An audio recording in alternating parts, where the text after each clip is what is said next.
Hey divers, Alec, Peirce again, Scuba 2000, Vintage Scuba.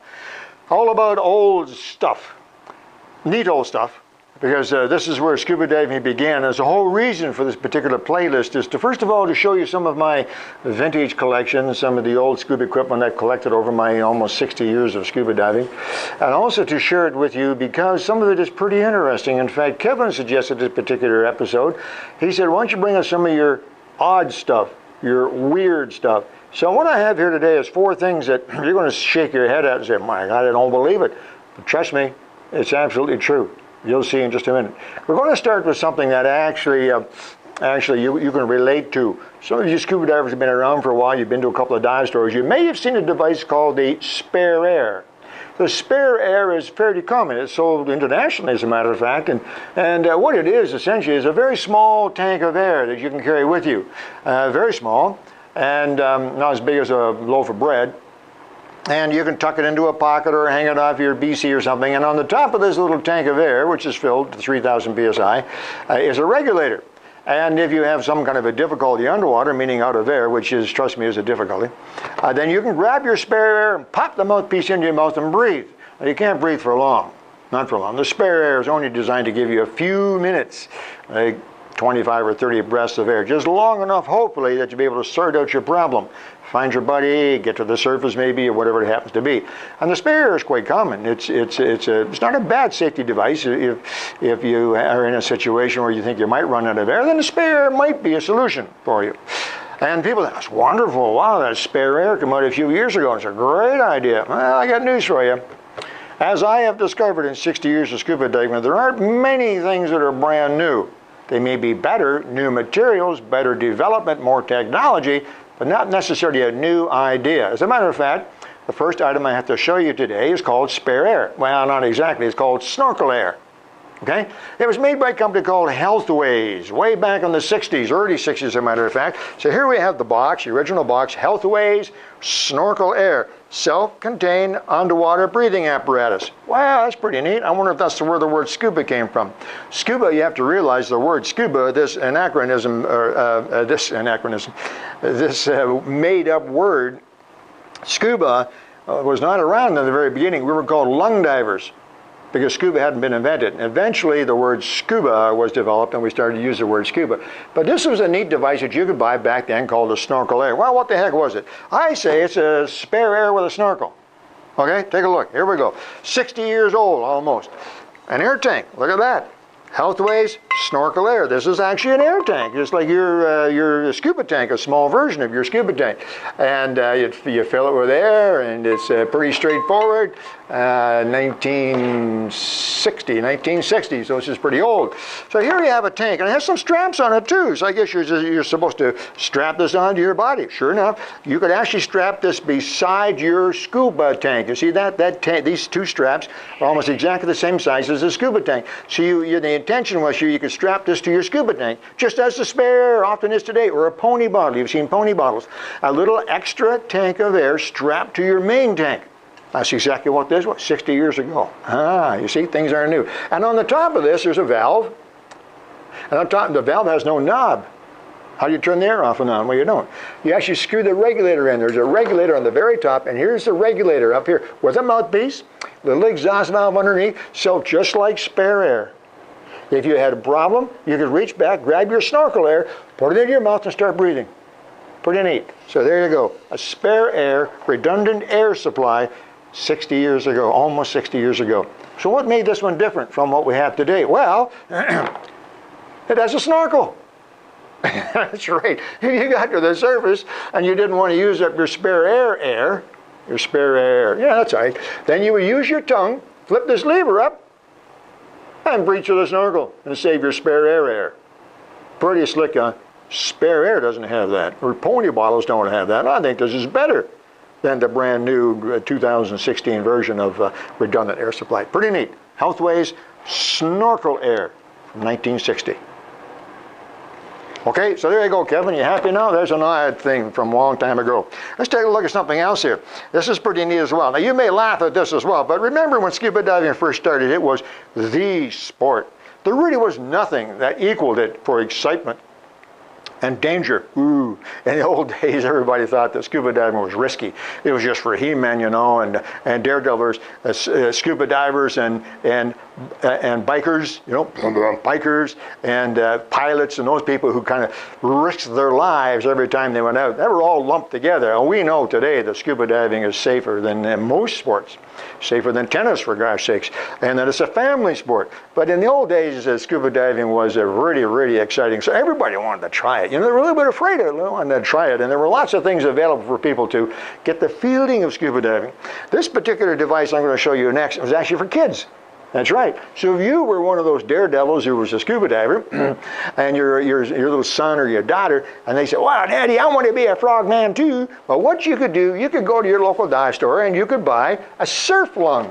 That's right, a surf lung. There it is right there. Kevin, can you see this? Surf lung.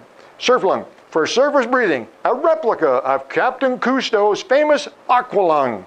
Oh, and that's what it looked like, you see, manufactured by U.S. divers, made in Canada, as a matter of fact. And there's some pictures of some kids having fun with their surf lung. And here's the surf lung, and they got a sand pile, and here's a young man with his surf lung wearing his surf lung. Here's a great picture of a man, a young boy, looks like he's about 5, 6 years old maybe, with a surf lung on, and he's in the water. Well, that's good. Now here's 3 or 4 kids with surf lungs playing outside. Hey, frogmen under the tree in the backyard. Okay, so it's weird. But this is what it was all about. Scuba diving in those days was such an exciting sport that this surf lung was actually quite popular. What was the surf lung? Well, let me explain exactly what it was. The surf lung was a replica scuba tank. That's what it looked like. Let me put this hose in place here. And these hoses came off of the regulator on top of the tank, and they came to a mouthpiece, you see. And so your young boy or daughter, they would put the surf lung on their back with the strap. See, it says surf lung on the front there. Can you see that? And that looks like a good old-fashioned 2-hose regulator. Well, of course it is. We didn't have 1-hose regulators as we do today back then. So this is an old-fashioned 2-hose regulator, just like Captain Cousteau's. And you would strap this on your back and put the mouthpiece into your mouth, and you could breathe. Well, sure you could breathe because there's a great big hole in the back. So really what this was a floating snorkel. You see, this tank full of air kept your son or daughter at the top of the pool. They couldn't sink. And this was out of the water, and they could breathe through the hoses, just like Daddy the Frogman. There you go. $6.95. That's what they cost back in those days. Today, in good shape, with a box like this, $400, maybe $500.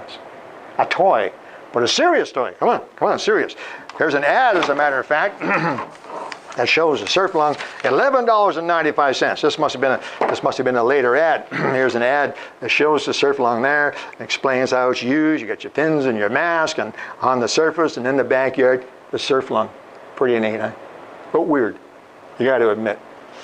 Okay, let's move down to the other end of the table, Kev. I got 2 more things to show you folks before we wrap up these weird items here. So, now, for real divers, this is for real divers, okay? The surf lung was for pretend divers. But for real divers who weren't trained scuba divers or who couldn't afford the scuba equipment, it was expensive. I mean, tanks were almost $100. It's a lot of money in those days. Regulators, just a regulator was $39. It's a lot of money. A guy could work for a week and not make 40 bucks. So some people wanted to be underwater for a variety of reasons, but they really couldn't afford to be scuba divers. They couldn't afford to take the training program. The training course, when I took my training course, it cost $35. I saved up for a long time to get that $35. Anyway, but they could still go underwater. How could they do that? Well, there were a variety of devices on the market. Here's one. This is a little bit strange as well. Hence the reason for this episode. Scuba, but weird. Aqua Breather. Aqua Breather. Good name. Good name. Aqua Breather. I like that. New shallow depth diving gear. What the heck does that mean? Well, exactly as it says. This is for diving, going underwater, but in shallow water only. 20 feet, maybe, absolute max. More for, as the picture on the box shows, this chap is checking his propellers on his boat, cleaning out the bottom of the boat, and so on. Well, how does this work? Well, it's pretty slick too. So here's the Aqua Breather bag. Whoa, you have to have a bag, you see? And the bag has straps, and straps fastens to your back. Okay, you hold it on your back, and then the bag has 2 tubes going into it. 2 tubes. The bag is lined with a plastic bag, so it is actually airtight. 2 tubes. This tube has a mouthpiece on it. This tube goes into your mouth, so you can breathe. Bag is strapped on your back. This comes under your arm, goes into your mouth. Okay? You can breathe. Breathe what? Well, up on the surface, at the end of this 25-foot piece of garden hose, tubing, you had your best friend, not your ex-wife, your best friend standing here, and he pumped. And as he pumped, the air went through this tube, filled this bag up, and then you sucked out of the bag. You see why I said don't let your ex-wife near that pump? He had to keep pumping the whole time. You're down there having a good time, taking pictures, cleaning the boat, checking out the reef, and your buddy is up there pumping really hard. So hopefully he doesn't have a lunch break. But this was genuine. This was real. People actually bought this Aqua Breather. I don't know how many. Not too many. I've never seen another one like this. But there you go. This is a serious piece of early scuba diving type of equipment. One more. I want to show you one more. And this is serious too. This came out a little later, late 60s, early 70s. This was called the Super Nelson. Super Nelson. Where did they get a name like that? Well, it's super. That means it'll sell. So they thought. Nelson, where did they get Nelson from? Well, you're going to see pretty soon because we're going to have a new playlist. Kevin thought a new playlist called Sea Hunt. And I know a lot about Sea Hunt. In fact, I have the largest collection of Sea Hunt memorabilia in the world. This actually is part of that collection because the star of the show, it was played by the actor Lloyd Bridges. You may not know him, but you probably know Jeff Bridges, Oscar winner, and you may know Bo Bridges, director, and you may know Jordan Bridges is quite a very good-looking young man, Lloyd's grandson, who plays in a number of shows as well. They're as an acting family. But Lloyd Bridges played an ex-Navy frogman in the Sea Hunt series, and his name was Mike Nelson. Mike Nelson. Mike Nelson, 25, 30 years ago, was famous. You say Mike Nelson, it'd be like saying Tom Cruise today. That's the actor's name. Who he plays. Pick an actor. Captain America. Mike Nelson, Captain America. Mike Nelson from the 60s. And so anybody that used the word Nelson, you see, appealed to all those divers. Millions of divers got into scuba diving because of Sea Hunt and Mike Nelson, played by Lloyd Bridges. So if you had the word super, that's really good, and Nelson, wow, that meant it was from Sea Hunt. So this would sell. It's a neat device. I'm going to see if I can just quickly show you how it works. It's really quite simple. It's not unlike the Aqua Breather. A little bit different though, okay? You didn't have to get your buddy to pump on the surface. So the Super Nelson has this double rubber bladder device. You see, it's actually two bladders. Okay? And you would blow these up. Each bladder has its own inflator at the end. You blow this up so it looks like two big hot dogs sitting on the surface. You leave it up there, sitting on the surface. In the middle of these bladders, there's a snorkel. With a ping pong ball valve as well to keep the water from going down the snorkel. Underneath the bladder, you see, there's a hose fitting. Okay, so this sits on the surface, snorkel there. Now you simply hook up the hoses. The hoses hook together and the hoses run down until eventually they come down to you and you've got this mask on. Check this out. Because the hose comes in one side, the exhaust is on the other. Get that mask on your face like this. Strap around your head and you're a Super Nelson.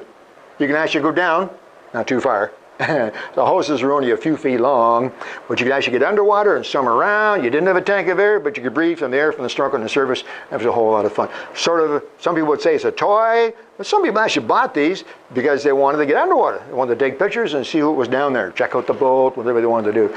The Super Nelson, piece of early scuba gear, but weird.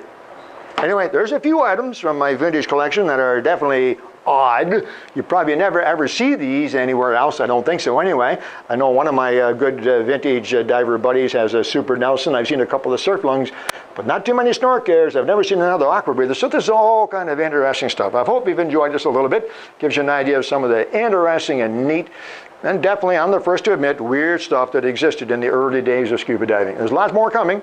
We'll talk about fins and regulators, all kinds of neat stuff. Kevin wanted you to see something weird. There you go. Scuba. Weird. Alec, Peirce, Vintage Scuba. Talk to you again soon.